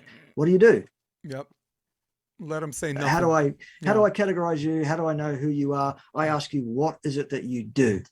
Yep. And if I've just finished doing something that I don't do anymore, that makes it a long conversation. And suddenly what you really needed was a short answer. Oh, I'm a professor of health science. Well, I was. Yeah. Oh, shit, now we're into it telling you why I'm not anymore. Right. Yeah. Which can be a real thing. And so I had a period of time there. Also around that time, I was dealing with a divorce situation. Happens. Yeah, same here. I was also dealing with, same here. Been there, done that, I'm sure. Also, I was dealing with having to move back to New Zealand. I was in the UK at that time. I'd been there for a number of years. So moving halfway around the world and the stress involved with all of that, blah, blah, anyway, all of that. So, yeah, it's something that is not talked about enough, especially we men. We like to keep this stuff to ourselves, especially we men of military background as well. I hazard to say. Yeah. Having been there, having been in the shit, you'll know exactly what that's about. That's every male member of my family, by the way. All the men. There you go. Yeah. Yeah. All right. So you've all done it. You've all been there. My sister, first female. But go ahead. Sorry. Okay. Yeah. Good on her. Awesome. Two tours in Afghanistan. Yeah. All right. Sorry, I've been involved in a way with military and military organizations. I was never in the shit myself, so I never had to actually go and do that. But I bet you could do 140 push-ups. At that stage, I could. Yeah. Then, not now. You weigh 140 pounds. I bet you could do 140 push-ups. Well, perhaps not now. Perhaps not these days. But anyway, it's a goal. It's a good goal. Yeah. So we don't talk about it enough. We don't seek help when we need it enough. Mm-hmm. It is okay, men. It's okay to ask for help. It's okay not to be an island unto yourself. No man is a rock. Yeah. We all have weaknesses. How do we get around, and you mentioned something about like Americans don't want to do things the long way. We want fast results and this and that. I'll give you an example just on this side of the pond. I mean, you're not in England anymore, so I don't even know if that's appropriate. On this side of the world, someone's homeless, right? Somebody is suicidal. Someone shoots up a school. All right. Someone is beating their wife 3 nights a week. Mental health is the last thing everyone's talking about. Someone shoots up a school, then everyone's got to get there. Everyone's like, we got to have, you have one whole side saying we should have no guns. We have one side saying a good guy kills a bad guy with a gun. And then you have me in the middle. It's like, I give everyone a gun, just make sure they don't shoot their own big toe off, right? Make sure, and make sure my senile grandmother who thinks streetlights are aliens don't have a pistol. Pow, pow, pow, pow, pow. So why? And this is a psychological question that might be out of your wheelhouse, but might at the same time be internally in your wheelhouse. Why is mental health the last thing or the distant second thing we go when someone's going to try to kill themselves, we put them in a room with padded walls, right? That's not treating them. That's protecting them from killing themselves. Yeah. We have someone that's homeless. We either put them in the shelter or I live in Hermosa Beach. The cops pick him up and drive him to Venice where he belongs. Hut, hut, hut, hut. So that's the question I pose to you, Dr. Kay. Why in our society, and this isn't just the United States. I'm ringing the bell here, Doctor. Yeah. This is probably New Zealand too. Why is mental health a distant second as far as the, active solutions? It's something that I feel if we did that first, those 4 or 5 things I just mentioned are just maybe just easier to handle. Maybe. Yeah.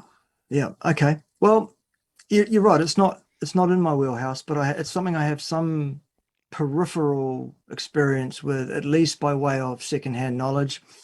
Um, my ex-wife is very, very senior in the National Health Service in the UK, and her role is as a specialist pharmacist to the boys who are detained at Her Majesty's pleasure for reason that they have been deemed criminally insane and likely to be a serious threat to the public, on the grounds that they have already killed, some of them, multiple people.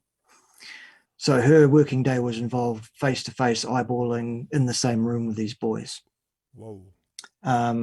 So I have heard many stories, many work stories, put it that way. It seems to me, my guess is that the reason that mental health is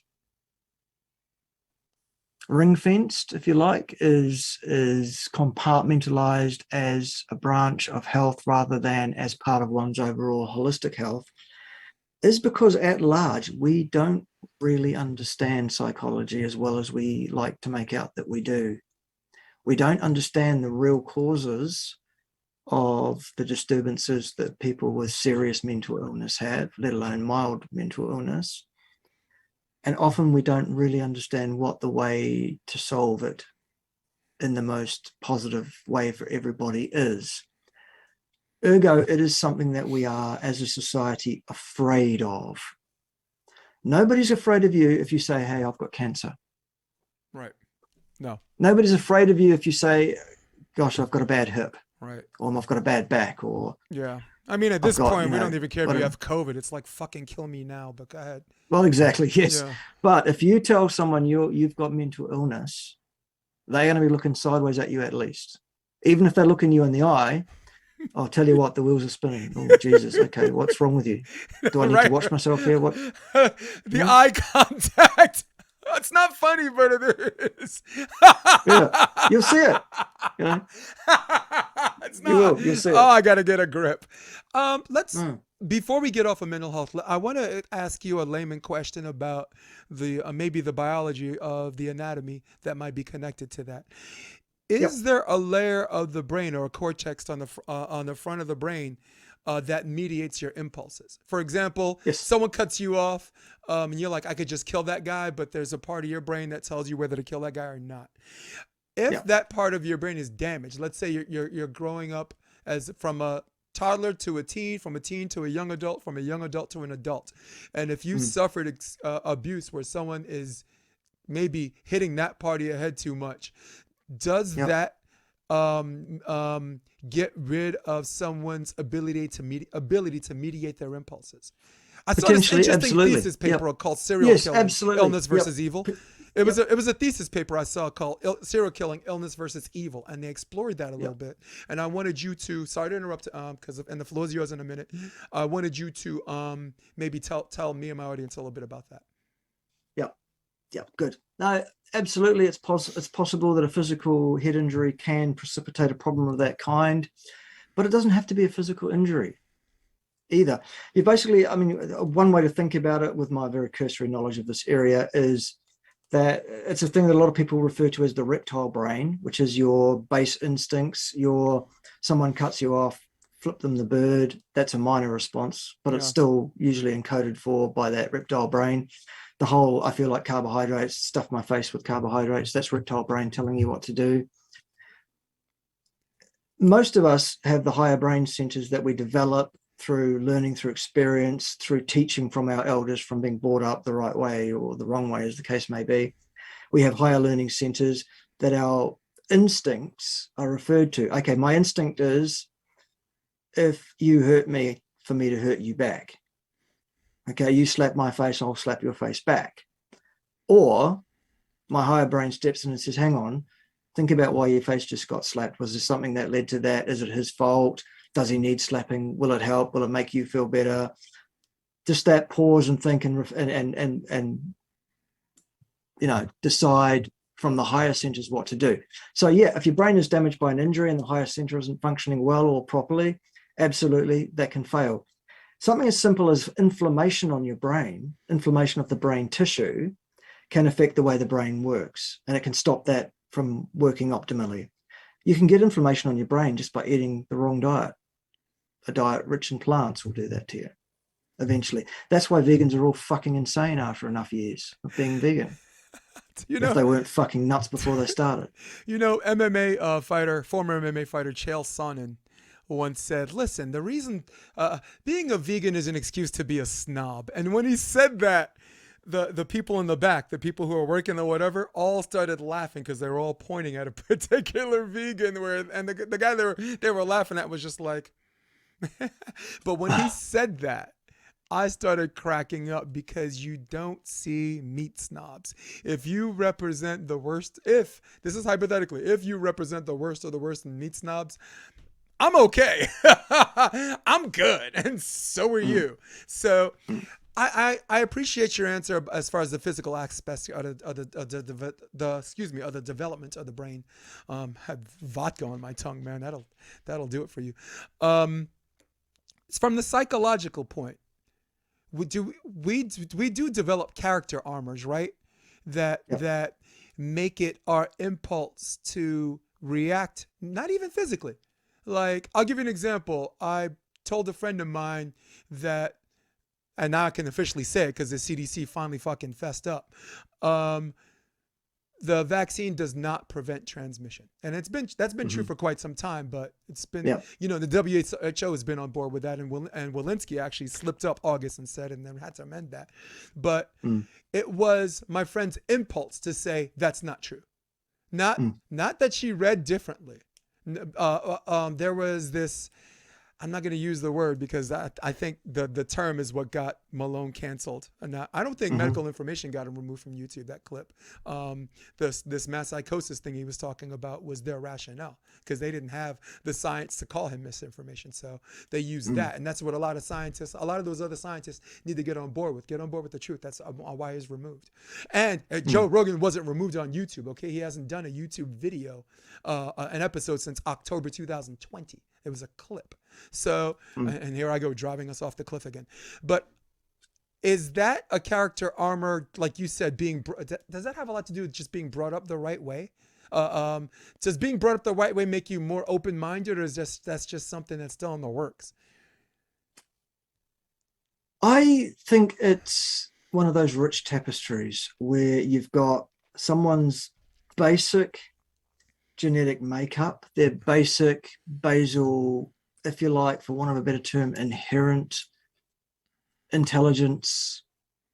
And by intelligence, I mean their ability to not just IQ, but EQ as well, emotional quotient, how to feel other people, how to empathize with others. A lot of that is not taught. A lot of that is an inherent thing, I think. And there have been a number of psychopaths that we could study in history and do psychoanalyses on and go that this was an inherent psychopath from the beginning. This person was born wired the wrong way. Right. This was going to happen. And that's the division. No amount right? of yeah. Illness versus However, evil, right?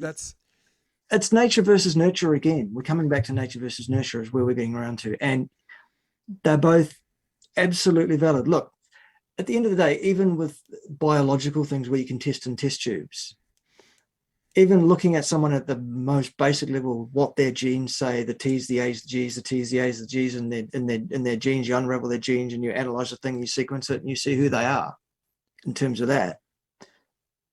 Even that's not a fait accompli, although it's a set of absolute explicit instructions that are followed to the letter. Genes can be turned on and off individually, depending on inputs from the environment.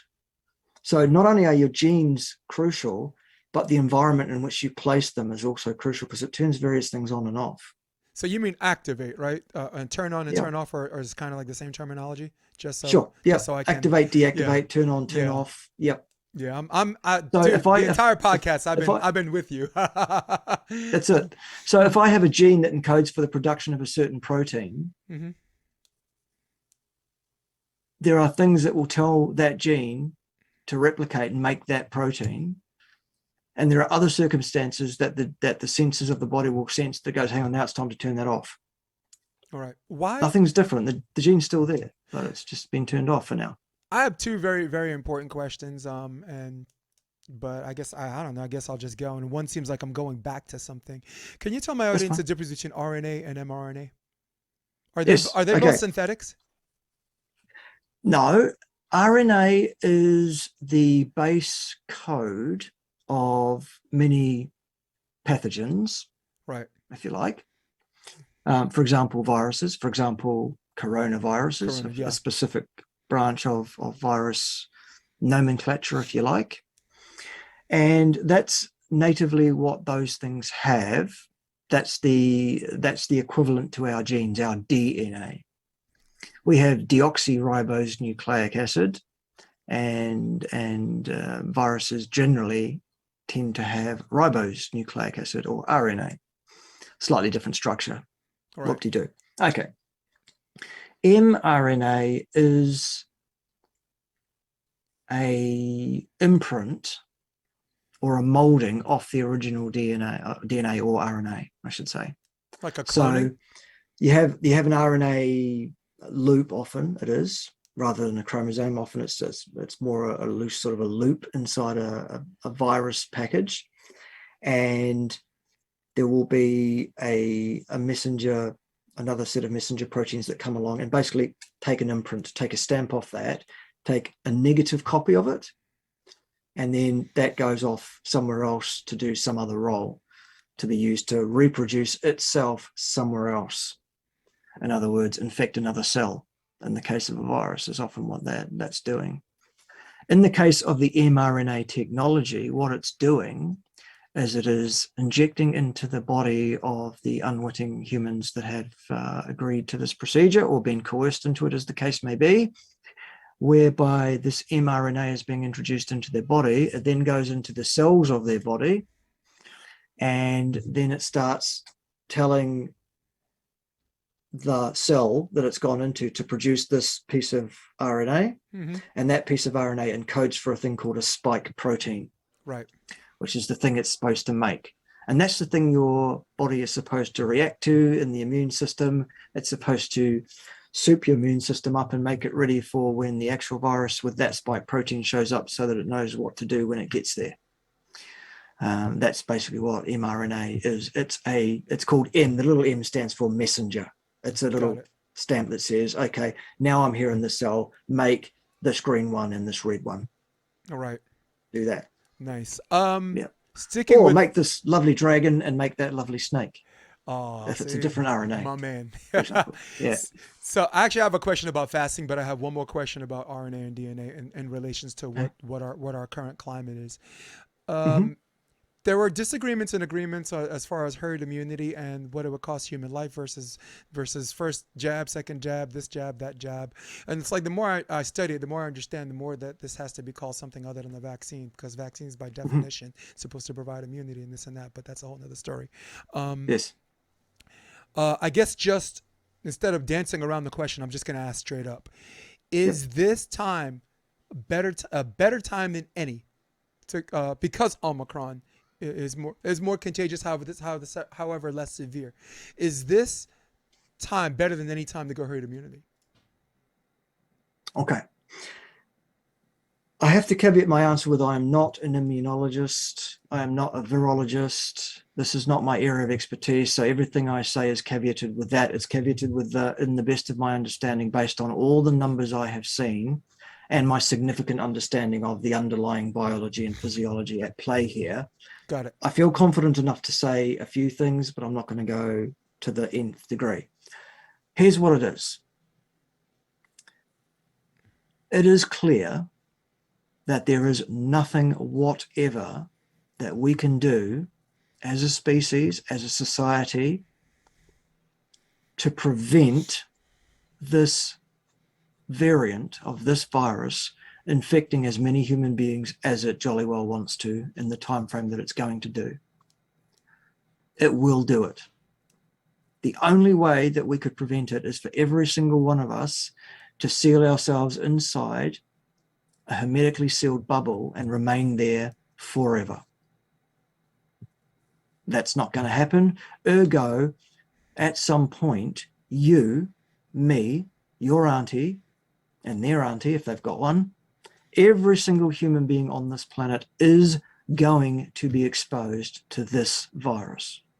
Not maybe, that will happen. No, that's not a if, that's a when. That's a when, exactly. Okay. I can also tell you this without fear of contradiction from anybody who knows anything whatsoever about science or who is remotely honest about what's going on here. Vaccines, by definition, up to middle of the way through 2020, when you look in the dictionary, you would see a vaccine defined explicitly as that which provides immunity, protection, and prevents the passing on of a virus from person to person. Hastily, in the middle of 2020, all the dictionaries have changed their definition to remove those words and to include instead a statement around that which stimulates the immune system in some way, which is not immunity or protection or prevention. No. This mRNA technology is, by definition of the classic definition until they changed it, this is not a vaccine. It does not protect you from infection. It does not prevent you from passing it on to somebody else. Now, their claim is that it causes a reduction in the severity of symptoms, for which they have provided exactly zero empirical evidence to support that claim. And now they've got their mindless parrots, i.e. the general public who have an IQ less than about 10, it seems, going on Twitter, for example, and jumping over anybody who says we need to stop this mandate nonsense. Now we need to stop all of this. We need to get on with our lives. We need to deal with this and live with this. This is how it is. This is ostensibly a form of the flu, and it's no more serious than anything we've had in recent years. In fact, it's a lot less serious than things like, for example, the 1918 flu epidemic that killed 50 million people, for example. Let's just get on with it. This is ridiculous. This is an agenda. This is about power and control. This is about depopulation. This is, all this kind of tinfoil hat stuff that people are saying. And people are jumping all over these people saying they've never claimed it was going to stop you being infected, which is a fucking lie. They were claiming that. Yeah. Explicitly. Get the jab to protect you, to protect your family. Yeah. They were saying, weren't they? Only a few months ago. And now people and the general public are getting on Twitter and saying they've never claimed that. Yes, they fucking have. Yeah, pretty hard to unring that bell. Jesus, especially when you click you send. want to talk about especially when you click send. Brainwashing. Christ. Mm-hmm. The mass psychological problem issue that I won't name that you said that they were, Well, the psychological problem is right now everyone's put in one category. I actually put on my Facebook wall, and I'll just read it. I said people who are against the vaccines, anti-vax. People who did not get the COVID shot but vaccinated everywhere else in their life, anti-vax. People who got the first one but not the second one, anti-vax. The people got the first two shots but are kind of passing on the booster for reasons the WHO confirmed, anti-vax. And the problem is there's this huge attempt to divide.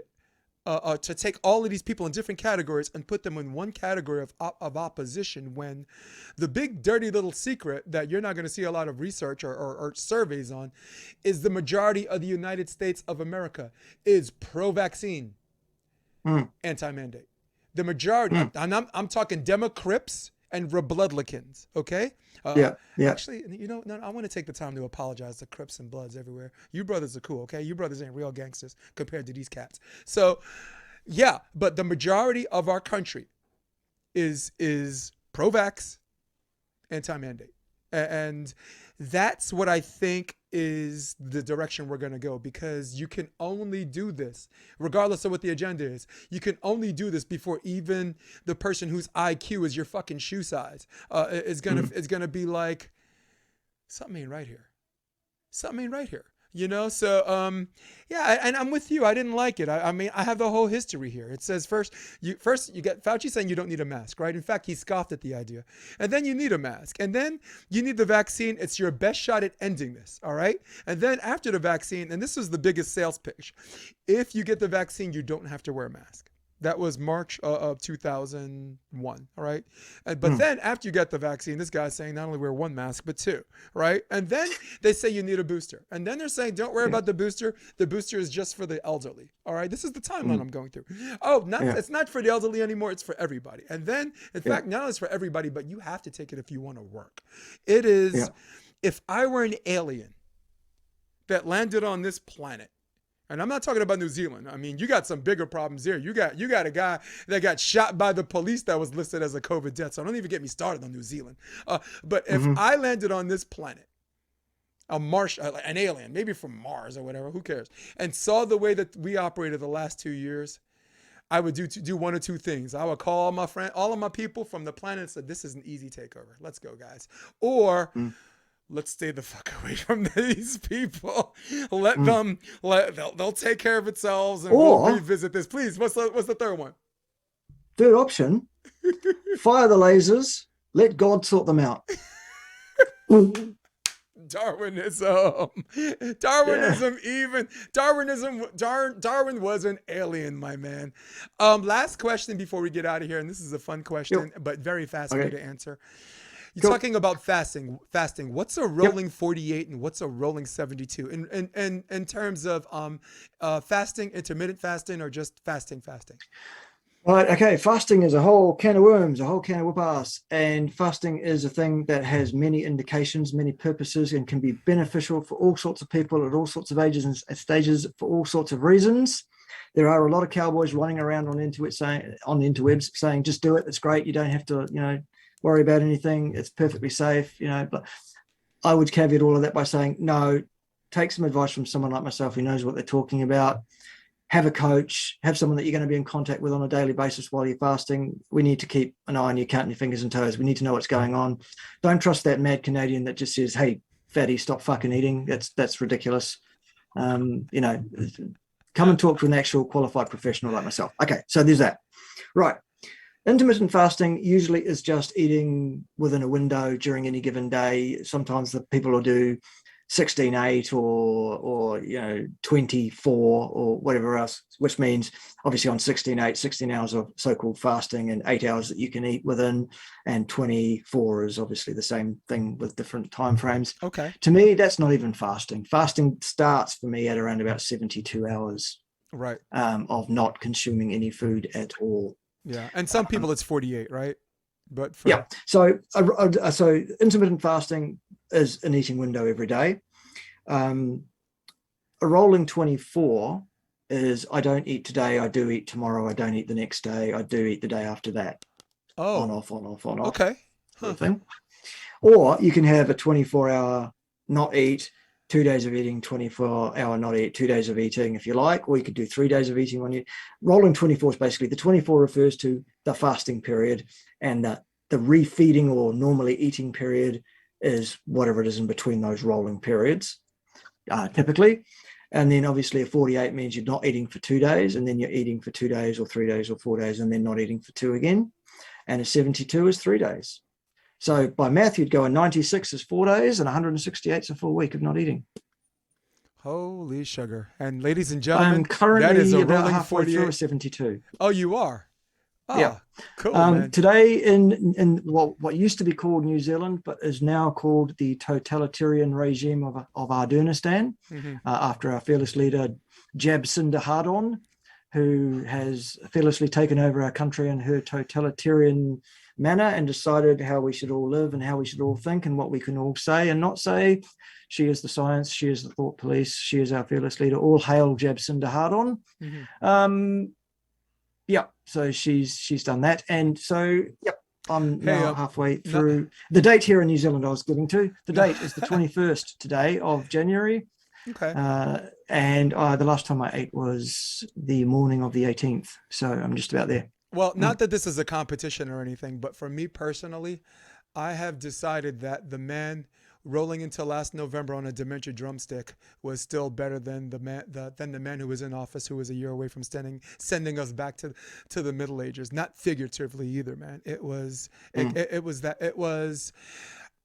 you have to be laughing, because out of all these brilliant minds, those were the best. Those were our last. That was our Coke and Pepsi. Those were our last two choices, and everybody. No one can deny, no matter what party you are, they can't deny that I'm wrong about that. There were so many brilliant minds with some great ideas who we would vote in a heartbeat. But man, that's our situation, and I'm glad we got a little Chekhovian suffering going on from opposite sides of the world, man. I appreciate that. I got mad respect. Okay, before we go, people who want to get to know you, I'm gonna go full screen with you. People want to know about Dr. K. They want to know about your YouTube channel. They want to know what kind of practice makes perfect. They want to know the next cow you're going to eat and when. How do we get with Dr. Bart Kay? Oh, righty. Very, very simple. Here's what you do. If you want to consult with me about health in general, about nutrition, about exercise physiology, about physical preparation for events, all that kind of stuff, then the best way to get hold of me for consults is to go to my consultancy, merchandise, etc. link, which is the one at the top of the screen there, which is bit.ly/BART-KAY. Pretty straightforward. And from there, that's a link off page that you can get links to join my Patreon, which is where I run my consultancy service through there. Or you can buy this fantastic t-shirt here that tells people exactly how you feel about things and stuff. All sorts of things you can do while you're there. Also, social media. I'm changing across from the fake book, the fascist book, the Zucker penis book, and I'm going to go to Gab. I'm already there on Gab, actually. And my Gab handle is Bart_K, K-A-Y, spell it all out like it is on the screen there right now. If you want to join my Patreon, but you don't want to consult with me, you can get on Patreon cheaper and just get access to some extra videos and things with some extra juicy bits that you won't see for free on the YouTubes, those kind of things.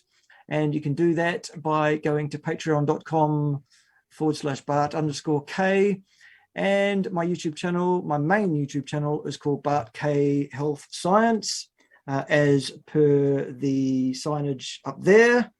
And it's, really, if you just punch Bart Kay into any search engine of your choice, you can't help but find me. I'll be the first 10 pages of results, basically. So there's that. I also have a secondary channel called the Institute for Health Science Integrity. That's the one that's all suit and tie and collar and no saying fuck. And then I've got a third channel as well, which is called the Meat Militia. That's where Yellow Ted and his mate, the Field Marshal, hang out. That's a cool channel. If you want to go and see some of that. That's the one. Hardcore comedy mostly. That's the one stuff. I saw. Yeah, that was awesome. Yeah, so that's good stuff. And I've also got another channel as well that is called It's Round Like, as in the world. It's round like. All one word, no spaces. It's round like. And that's a little channel about how the earth is not flat, you morons. So that's your options. Dr. K, you had me at the t-shirt, my man.